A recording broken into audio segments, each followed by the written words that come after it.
back to your flipped classroom in our continuing discussion of the wrap-up of World War II, and welcome to your very last flip, right? We're going to go ahead and clip in this flip that I actually made last year that is actually one of the best. Actually, I didn't even make it last year. I made it 2 years ago, right? And I use it every single year because it perfectly wraps up the entirety of the war and really sums it all up in really bite-sized chunks so you're not going to be spending all night while you should be studying and doing that study guide, right? But I'll see y'all here in about 2 seconds, so go ahead and check this out, and we'll kind of wrap up World War II, and I'll teach you the last bit of stuff I ever need to teach you. For the Axis powers and the Italians to dig in.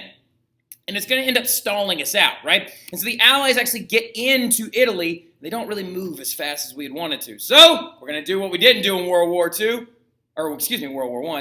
We're going to come at them with pincer move. So yeah, what we're going to do is actually, you know what? How about we go 3 fronts on this war, right? Let's open up 3 fronts on this war rather than 2. And let's force the Germans to fight on all sides, right? Let's try to come at them from every angle, like a crab claw, right? Like a pincer move. So the idea, though, is going to be we must open up another front because we have been stalled out in Italy. And so that is going to lead to one of the most famous military operations known to existence, known as D-Day, right? Or AKA Operation Overlord. So D-Day occurred on June 6, 1941. And what it's going to be is a direct invasion of France. And the idea is going to be to try and open up another front right here in the north of France and use England as a jumping off point, okay? And it was supposed to be one of the most massive amphibious assaults on any centralized location known in most of Western history, right? And it's going to happen on June 6, 1944. Now that's crazy, right? June 6, 1944, that's late in the game. This war ends in May of 1945. So this is a very successful operation, right? The Allies mounted a massive joint assault on the beaches of Normandy to open up a gaping hole in the Nazi defenses, right? And the plan was that they were going to actually drop off 3 gigantic waves of soldiers in the thousands. The other thing you need to understand, though, is that this was extremely dangerous, right? Very, very dangerous because the assault was not supposed to be only 1, but 2 methods, right? There was going to be an air raid assault, like as you can see with the planes right here, and also an amphibious assault by the sea. And they were actually going to go and attack 5 separate beaches located on this point of the Normandy beaches right here, okay? And it was like Omaha, or what was it? Utah, Omaha, Gold, Juno, Sword are the names of the actual beaches themselves. And they decide to go and attack this and just overwhelm the Nazi forces completely. But this is going to lead to the death of a lot of soldiers, right? A huge number of American soldiers are going to die in the D-Day invasion due to the fact that literally it's just such a heavily defended area. They had massive concrete bunkers and pillboxes, literally machine guns just lighting people, shooting at the men that were falling off onto the actual beaches and trying to run up them. Now, why do I have these little question marks right here? That was the only reason, one of the only reasons we were able to actually push through this area is because literally we just sent a bunch of messages making the Nazis confused, thinking we're coming at a bunch of different places. But this right here is an actual image of Operation Overlord and D-Day, because the idea was supposed to be that while paratroopers dropped behind the enemy lines and tried to attack them from behind, amphibious soldiers were dropped in naval craft and had to run up these beaches while Nazi machine guns were waiting for them on this ridge, right? It was a very, very chaotic assault, and literally it led to the death of hundreds and hundreds of people, but it was successful. The first 2 waves were successful and broke through the enemy lines, and we have now officially opened up a new front in this war, right? Because the Allies, once they actually win Operation D-Day, or excuse me, Operation Overlord on D-Day, they actually begin to push into France quickly and very, very fast, taking small cities like Carentan and other ones like that outside of Paris. They show up in Paris, though, and they liberated it in August of 1944, right? And this right here, of course, is actually French citizens and Americans walking down the Champs-Élysées with the Arc de Triomphe in the back and then being liberated. Now we've got the French army back, and so we have the French army back in our fold, right? And so now we've got 3 different fronts in this war. 3 different fronts coming and crushing in on Hitler and his allies and stuff like that, right? Now, the scariest battle that actually happened ended up being in December and January of 1945. Because when we actually got into this general area right here, it's gone into winter, right? Now, the Russians, they know how to do winter, right? They can winter very well. So they actually held the Nazis up and began to push them backwards during the winter, right? But we got stuck on in December and January 1945, this famous battle known as the Battle of the Bulge, right? Whereas as the Allies pushed the Germans back, a huge standoff happened in the Ardennes forest, right? In the middle of an extremely gruelingly cold winter. And also the weather was so chaotic, basically the American soldiers and the Nazi soldiers basically could barely barely see each other, right? The fog was so dense. The snow was so heavy. And also the ground was so hard, it was very difficult for the American soldiers to actually dig foxholes and actually dig areas to actually fortify themselves in this forest. They said that you could look over and sometimes Americans were trying to be digging with their hands and sometimes their fingernails would come off because it was that cold out there. The other crazy thing about it is it was so, like, look, I could not fight in this. Like, this is a winter to the nth degree. No thank you whatsoever. And also because you're now pushing into the border of Germany, so the Germans have these cities heavily fortified and can launch artillery shells back at you. But it was known as the Battle of the Bulge because that weather was so bad, because the winter was so grueling. Literally, the lines would, like, advance outward. They would go, like, bleh, like, and they would actually gain territory, the Allies would, but then they would lose it, like, right here, because they couldn't see anything, right? And so it would be like, yarn. Like, there are literally reports from American soldiers and German soldiers saying they went up to go to the bathroom and then there was just an enemy right there also going to the bathroom because they didn't know where each other were. But that's why they called it the Battle of the Bulge, because the lines bulged out so dramatically, right? And it happened in the Ardennes forest and was in this middle of this grueling winter.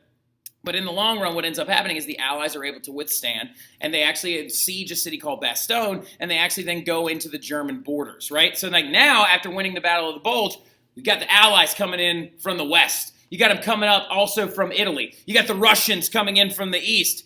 And then, of course, these men take the coward's way out, right? By the spring of 1945, by the time the Battle of the Bulge is a victory for the Allies, by the spring of 1945, Russians are now pushing into Berlin. The German capital, of course, Berlin, which I'm going to this summer. I'm very excited.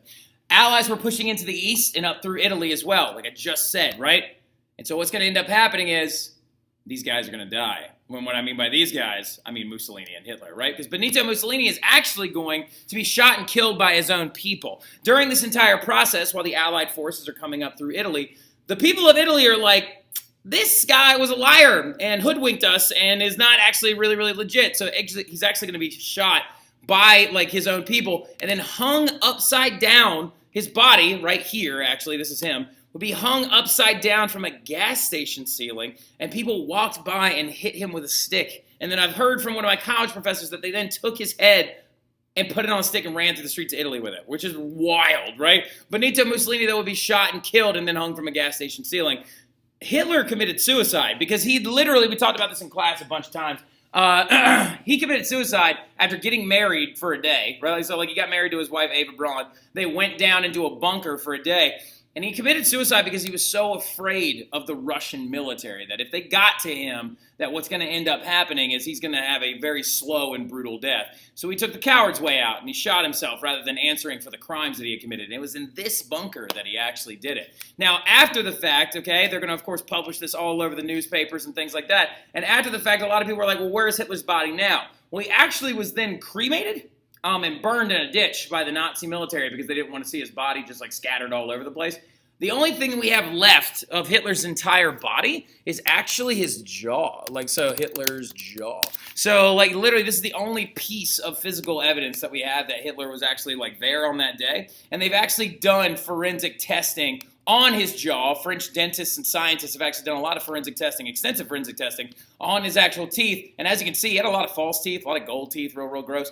And it turns out that it's 100% his. Like, they found out that actually they're pretty confident, almost beyond a shadow of a doubt, that that is his and that he was actually his body was burned on that day, right?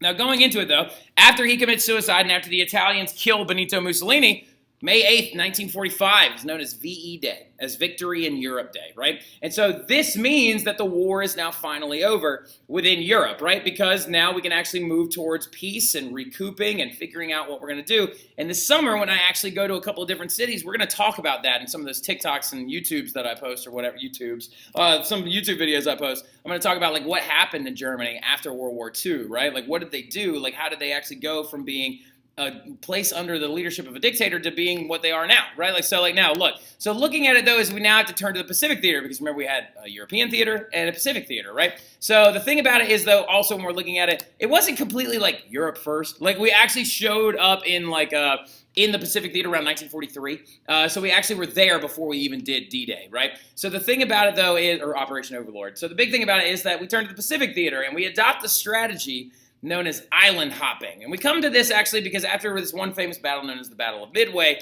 we realized that an air raid campaign is going to be a very, very dangerous one. And it's very difficult to fight in the Pacific because literally it's mostly over water. And then the areas that the Japanese have, they're dug into these islands very, very aggressively, right? And so the thing about it is we adopt this strategy called island hopping, where we decided that we would just take one island at a time and lead these really, really large land sieges. And the campaign itself was relatively pretty successful. We took back the Marshall Islands, the Marshall Islands, the Solomon Islands, the Philippines, and things like that. There are very, very famous island hopping sieges known as Iwo Jima, which is this very, very, very famous picture came from the siege of Iwo Jima, and then also that of Okinawa, right? And Okinawa was one of the ones that actually claimed a lot of American lives due to the fact that the Japanese actually had tunnels dug into most of the areas itself. But when we got actually very, very close, when we're in Philippines and Guam and places like that, we then had to decide, what do we do here? Do we invade Japan directly? Do we actually get on boats, go over there to this island, and then hop off of it like we did in Europe? And do we invade Japan directly, territorially, terrestrially? And that became a really, really drastic decision because literally what ends up happening is by the end of the war, we've got a new guy making decisions. Because FDR is going to die while he's in office. And Harry S. Truman is going to be the man that takes over presidency after him. Well, the entire time during this war, in the background, there was this scientific project known as the Manhattan Project, right? And the Manhattan Project had several different scientists working off of the ideas of Newton and Rutherford and some other people like that. And it was a secret campaign led to try and create the very, very first nuclear bomb, right? And this guy right here is one of the lead scientists that actually helped create this device. And he actually is a man that says he wishes he could uninvent this device, right? And so what his name is J. Robert Oppenheimer. Oppenheimer is spelled Oppenheimer. J. Robert Oppenheimer was actually one of the lead scientists on this Manhattan Project to create the very first nuclear weapons. And right before we were trying to decide to invade Japan, the nuclear devices were created and tested. Now, FDR died on April 12th, before VE Day, before Hitler even died, and actually before Mussolini even died. FDR himself died. When Truman rose to presidency, he made one of the most controversial decisions out there, right? Because a lot of historians debate if it was necessary or not. And he was the one that made the decision to drop the nuclear armaments on Japan, right? And he actually threatened Japan first. He was like, we have devices of mass destruction and you need to surrender now. And when they refused, Little Boy is the name of the bomb, right? The name of the nuclear device was known as Little Boy, was dropped on Hiroshima, a small Japanese city, in August 6th of 1945, right? And then this is going to claim the lives of hundreds of thousands of people. And what's going to end up happening after that is he then threatens Japan again. And when they refuse to surrender, less than 3 days later, we drop another one known as Fat Man, a nuclear provision that was even larger and claimed even more lives on a small city called Nagasaki, right?